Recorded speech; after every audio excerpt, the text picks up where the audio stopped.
Nigeria Premier Football League. Of course, fixtures would feature key relegation battles as the struggling sides fight to avoid the drop. Now, Kano Pillars host defending champions Remo Stars at the Sani Abacha Stadium, with both clubs near the bottom. Remo on 26 points and Pillars on 25. Remo have lost 14 matches this season, while Pillars aim to recover from recent defeats. Kun Khalifat, on the other hand, at bottom with 22 points. They will resume action against Shooting Stars following a brief withdrawal and suspended fine, seeking to regain momentum. Now, other fixtures include Abia Warriors taking on Enugu Rangers, Ikorodu City versus Niger Tornadoes, Nasarawa United versus Plateau United, Bayelsa United. There's also Plateau United taking on Kwara United, Warri Wolves versus El Kanemi Warriors, and then Wiki Tourists taking on Katsina United. These matches are pivotal as teams battle for survival with 14 games remaining in the season. I've got Obi Chibuike James joining us, and of course I will take a look at what will be happening later today in the Nigeria Premier Football League. Obi, James, thank you very much for joining the show today. Pleasure to have you on the show. Thank you very much, Luca. My pleasure to be here as well. All right, so let's talk about the games that will go down later today. Of course, we know the story about Kun Khalifat giving us April Fool in February. Saying that they've withdrawn from the Nigeria Premier Football League, only for them to return, saying that the media officer said he does not know who posted that statement on social media. Maybe it was Donald Trump, or maybe it was one of our top officials in the NFF that posted it for them on their X handle. Well, it's crazy for us to see because we love our football, and if there's one thing that the Kun Khalifat situation has made us understand, that it is a club where only one voice runs the affairs of the club. When we all saw that information put out that they are withdrawing from the league, it came as a big shock. And just like you said, April Fool in February, and we were really surprised about it. But then we had this impression that they would come back to the league, because judging from what transpired, speaking to their media officer and people connected to the club, it was a situation of finance, them not having the right amount of money to execute away matches and trying to see if they can get the league board to, try to make things simpler for them. It's two ways if we're to look at it, to be very honest, because the league board is not there to sanction clubs, but then to assist these clubs, for us to have a more viable league. And the way Kun Khalifat went about it, to be honest, it is not good at all. But good to see that they are back in the league, and we're going to have 20 teams competing to the end of the season. All right, let's talk about Remo Stars now. I mean, they are champions of the Nigeria Premier Football League, but they've had a shocking run with 14 losses, and Kun Khalifat are just coming back. Now, how much does recent form and confidence play into whether they can turn their seasons around? For Remo Stars, very surprising, because in the past, this fixture, talking about Remo Stars and the Kano Pillars, is a fixture that you expect to see clubs challenging for the top of the league.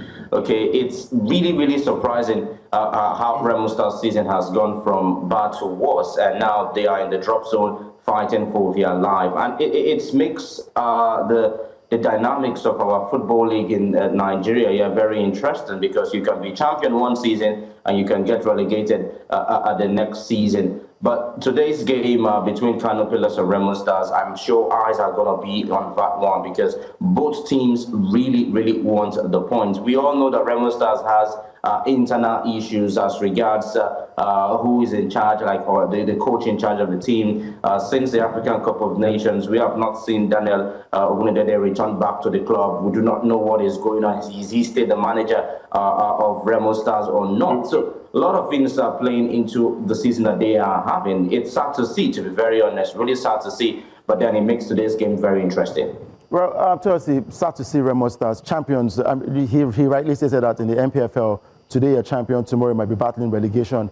But this shouldn't be the norm, because in other climes, the likes of the EPL, the La Liga, the Italia Serie A, the French Ligue 1, we see consistency with the teams. If it's in the EPL, if we're talking about the top five, you get to mention teams like Man City, Liverpool, Arsenal, Chelsea, and maybe Manchester United. I said maybe Manchester United. Wow. I had to do that. Then in the Spanish La Liga, I see Barcelona, Real Madrid, Atletico Madrid. There's consistency, but why can't we have that I think in the NPFL?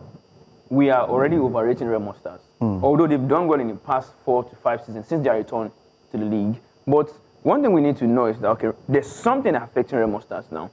They sold some of their players. Yeah. Some players left, and it's just been topsy-turvy for them this season. Even if you're a former champion, you shouldn't be losing this amount of games, 14 games.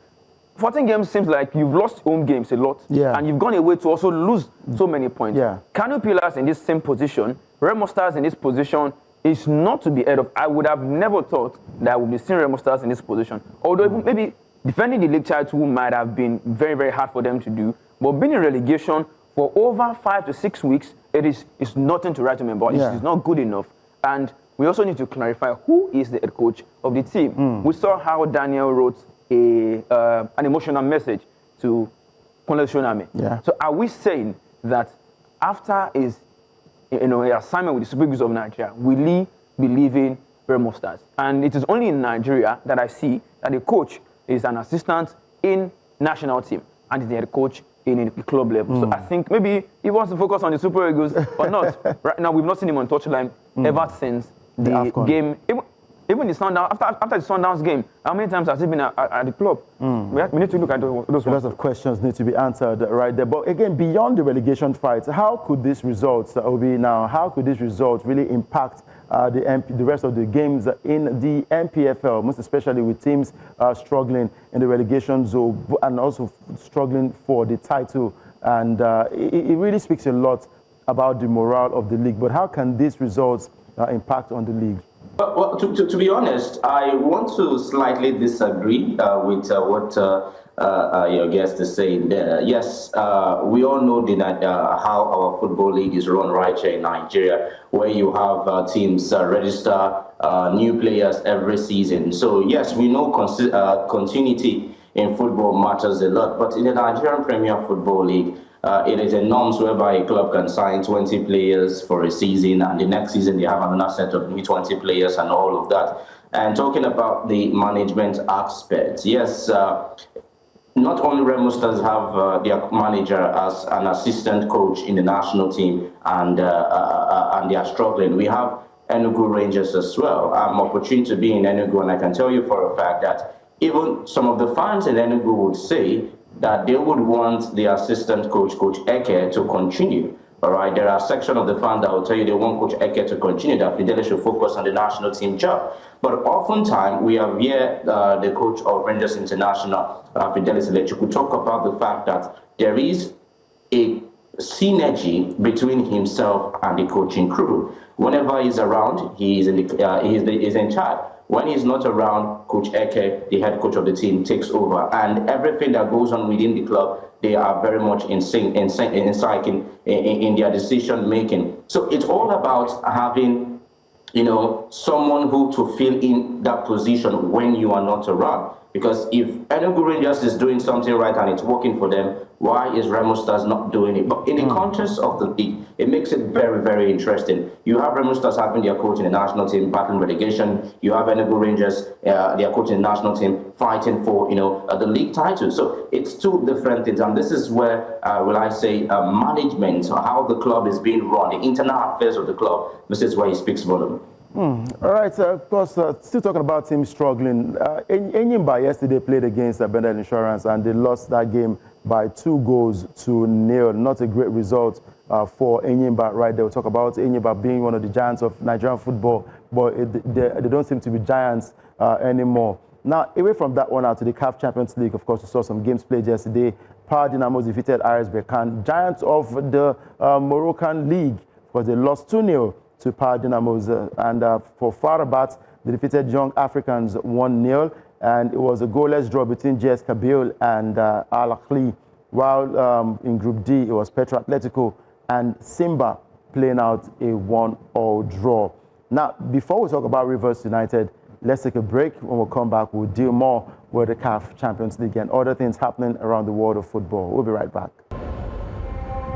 Thanks for staying with us. Today, still in the game on News Central TV. Now let's talk about CAF Champions League as Rivers United hosts reigning Champions League winners, Pyramids FC, on Sunday, aiming for pride after an early exit from the group stage.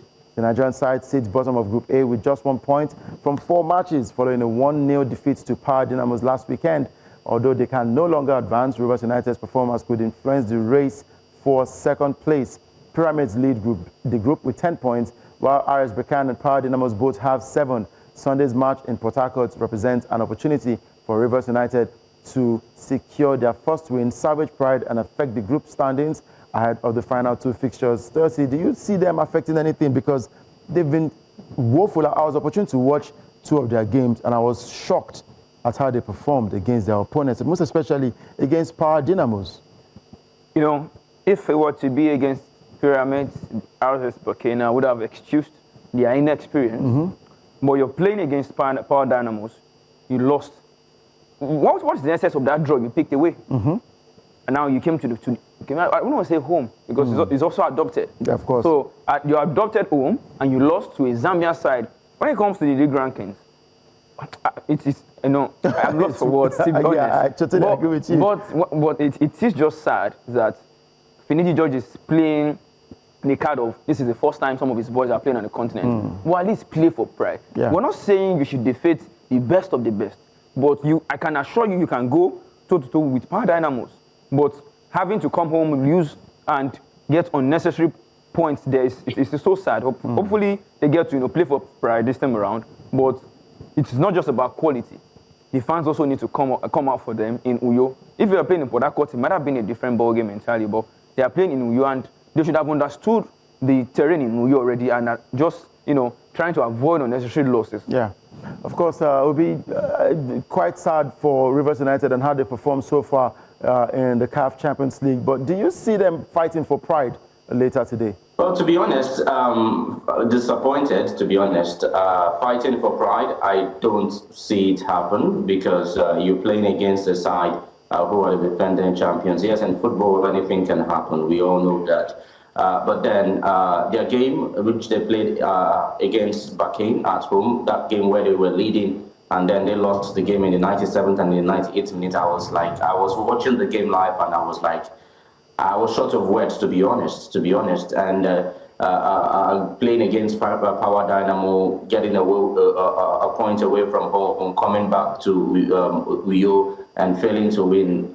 They're just going to go there and have a good time. I just want this should be a learning opportunity for the players.